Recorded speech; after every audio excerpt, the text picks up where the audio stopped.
Run your hand across your own head right now. If you're one of the roughly 1 in 2 men who will eventually lose some of what's there, you are about to join a club that is considerably older than you might think. Not decades old, not centuries old, tens of thousands of years old.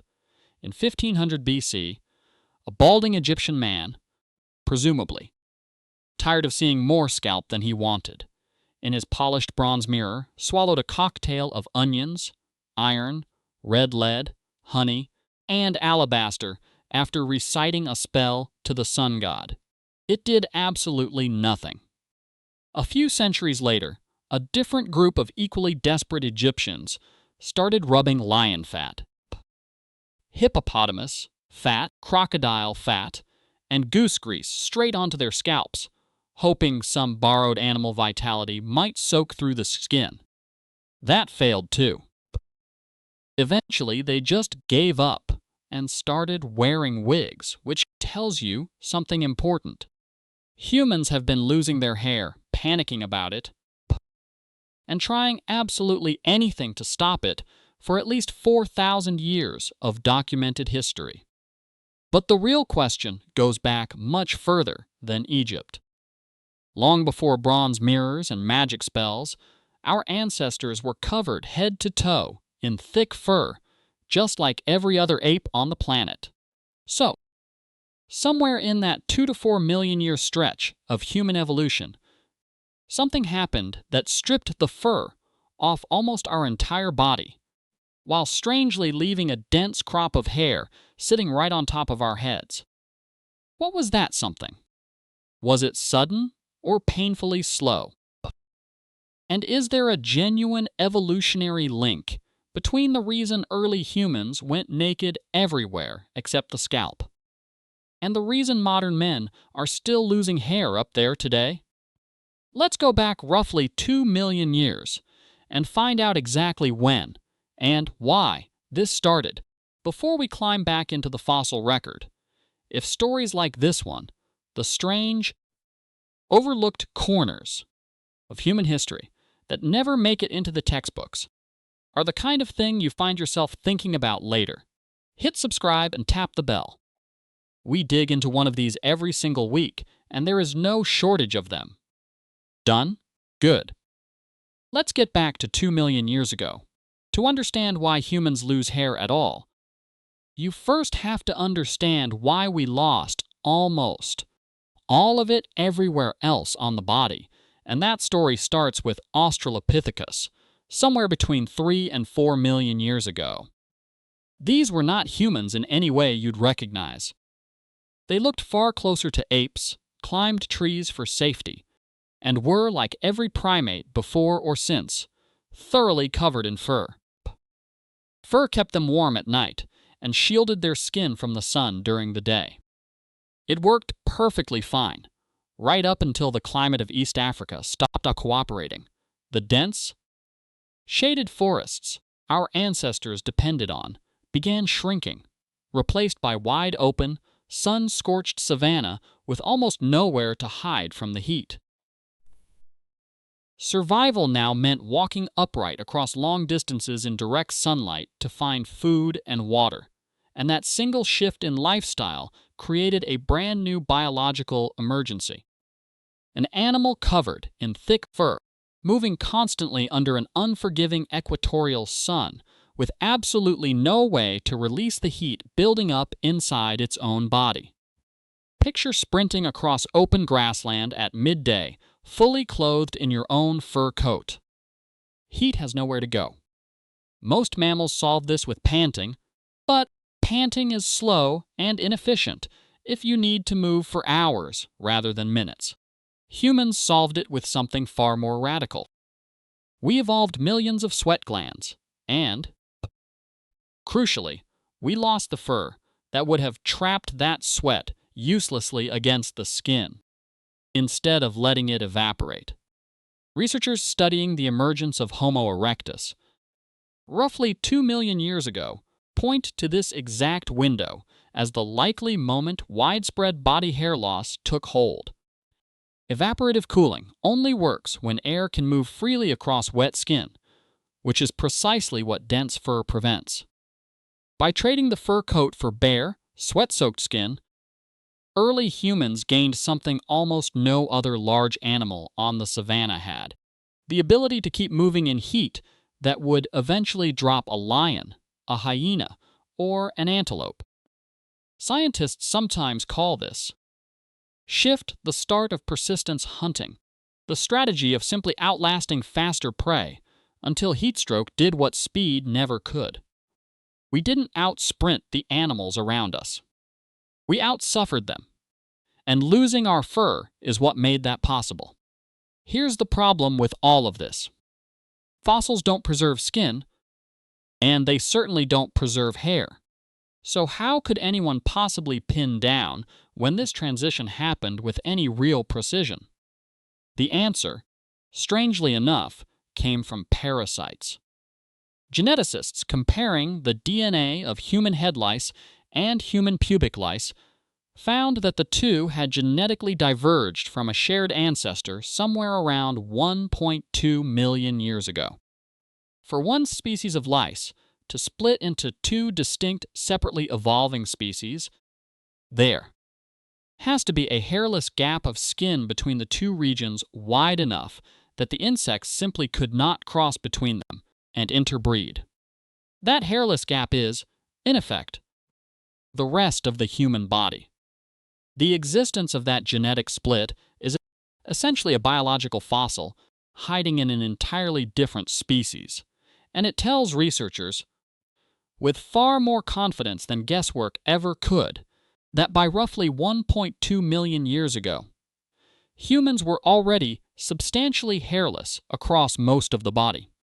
Of every detail in this story, this is arguably the single most clever piece of detective work in the entire field. If losing fur was such a useful cooling adaptation, the obvious question becomes, why didn't evolution finish the job? Why does the head, of all places, still grow a thick, stubborn mat of hair while the chest, arms, back, and legs went essentially bare? The likely answer comes down to something researchers describe as vertical solar radiation. Once early humans were walking upright, instead of on all fours, the very top of the head became the single most exposed surface on the entire body, sitting directly beneath the midday sun for hours at a stretch. While everything else, the back, the shoulders, the limbs, received that sunlight at a far shallower, less punishing angle. Hair on the scalp functioned almost like a built-in hat, insulating one of the body's most temperature-sensitive and biologically expensive organs, the brain, from direct overheating.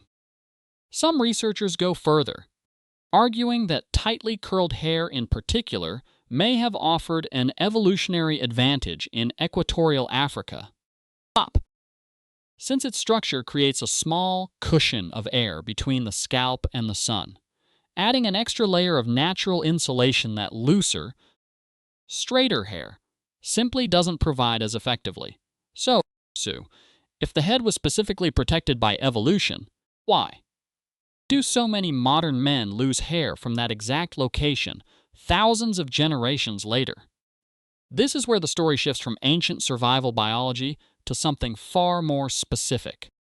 Hormones, male pattern baldness, formerly androgenetic alopecia, is driven primarily by dihydrotestosterone, a byproduct created when ordinary testosterone is converted by an enzyme sitting inside the oil glands of hair follicles.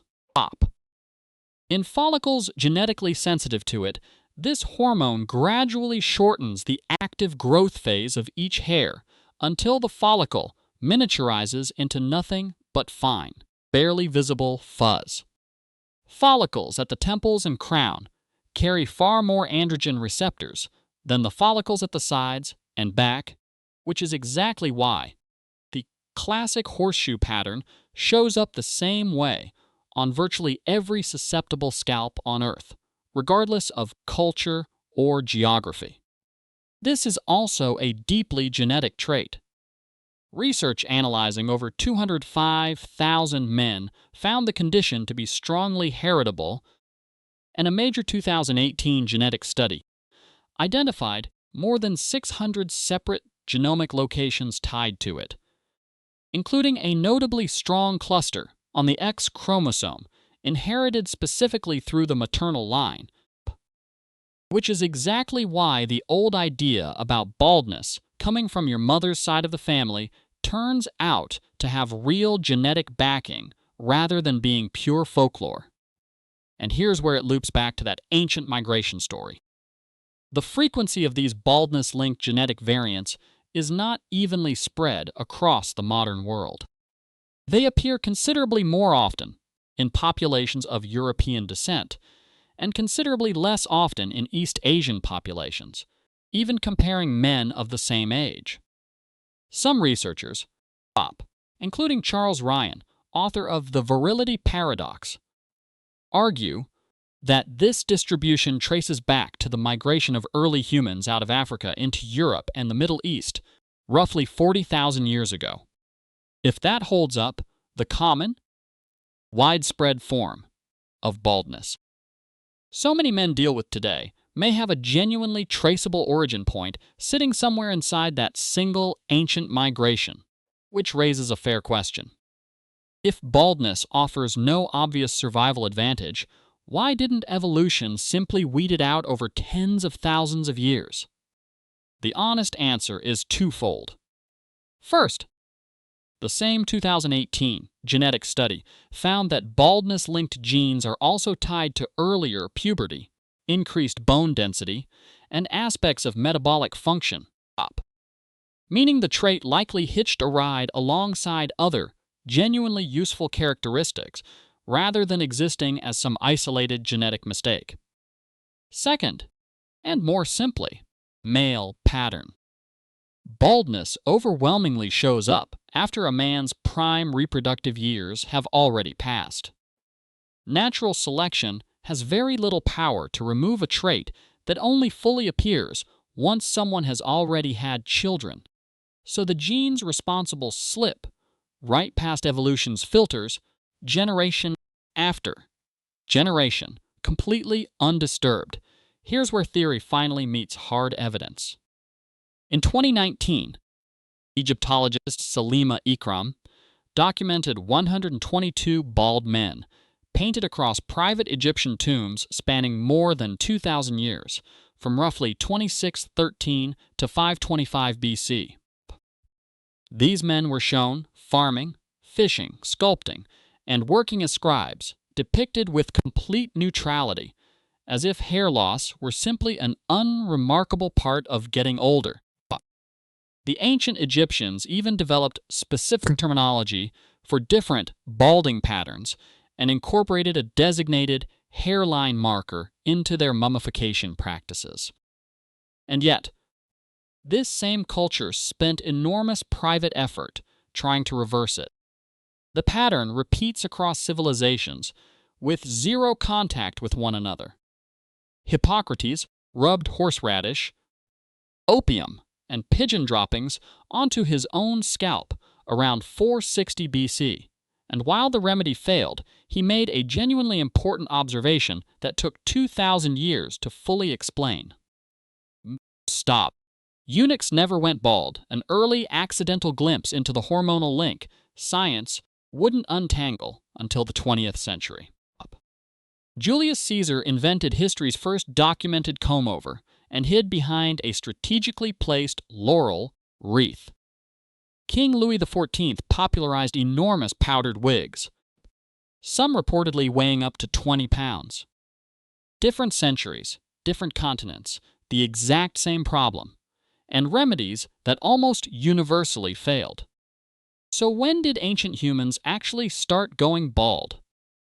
The full-body story begins roughly 2 million years ago, when early humans traded their fur coats for sweat glands and the endurance to chase down prey across an unforgiving savanna, while keeping just enough hair on the scalp to shield the brain from direct sun. The specific, hormone-driven version that thins hair at the temples and crown.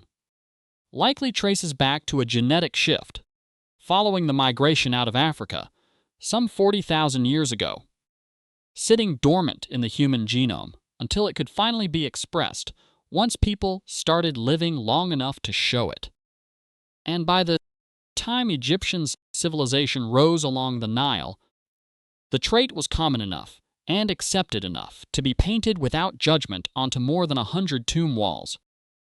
Even as an entire private industry of donkey hooves, pigeon droppings, and lion fat quietly chased a cure that, 4,000 years later, still mostly doesn't exist. The next time your hairline does something you'd rather it didn't, take some strange comfort in the company you're keeping. You're part of a story that walked out of Africa, shaped the way an entire species hunted under an open sky, and has been quietly, stubbornly unsolved for every single civilization that has ever tried. If you enjoyed this dive into one of evolution's strangest trade-offs, check out our other video on the first humans to discover fire. Stay curious. See you in the next one.